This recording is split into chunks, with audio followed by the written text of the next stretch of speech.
যে পিতা সন্তানের লাশ শনাক্ত করতে ভয় পায়, আমি তাকে ঘৃণা করি। যে ভাই এখনও নির্লজ্জ স্বাভাবিক হয়ে আছে, আমি তাকে ঘৃণা করি। যে শিক্ষক, বুদ্ধিজীবী, কবি ও কেরানি প্রকাশ্য পথে এই হত্যার প্রতিশোধ চায় না, আমি তাকে ঘৃণা করি। ৮ জন মৃতদেহ চেতনার পথ জুড়ে শুয়ে আছে। আমি অপ্রকৃতিস্থ হয়ে যাচ্ছি। ৮ জোড়া খোলা চোখ আমাকে ঘুমের মধ্যে দেখে। আমি চিৎকার করে উঠি।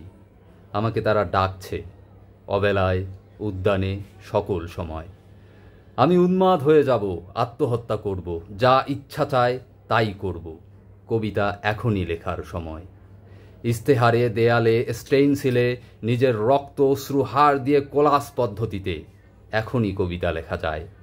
তীব্রতম যন্ত্রণায় ছিন্ন ভিন্ন মুখে, সন্ত্রাসের মুখোমুখি, ভ্যানের হেডলাইটের ঝলসানো আলোয় স্থির দৃষ্টি রেখে এখনই কবিতা ছুড়ে দেয়া যায়।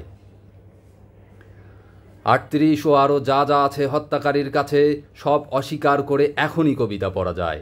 লকআপের পাথর হিম কক্ষে ময়না তদন্তের হ্যাজাক আলো কাঁপিয়ে, হত্যাকারীর পরিচালিত বিচারালয়ে, মিথ্যা অশিক্ষার বিদ্যায়তনে, শোষণ ও ত্রাসের রাষ্ট্রযন্ত্রের মধ্যে, সামরিক অসামরিক কর্তৃপক্ষের বুকে কবিতার প্রতিবাদ প্রতিধ্বনিত হোক।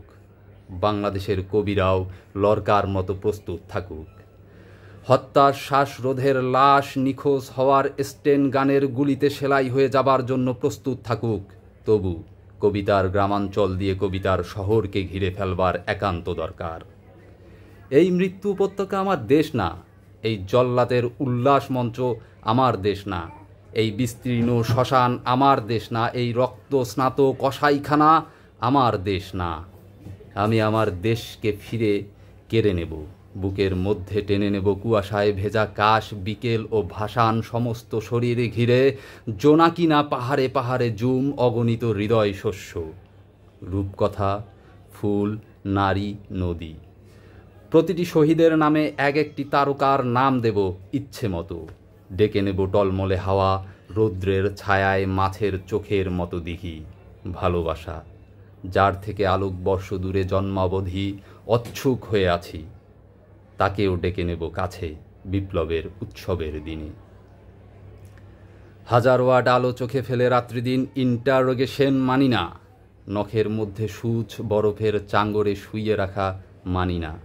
পা বেঁধে ঝুলিয়ে রেখে যতক্ষণ রক্ত ঝরে নাক দিয়ে মানি না। ঠোঁটের উপরে বুট, জ্বলন্ত শলাকায় সারা গায়ে ক্ষত মানি না। ধারালো চাবুক দিয়ে খণ্ড খণ্ড রক্তাক্ত পিঠে সহসা অ্যালকোহল মানি না।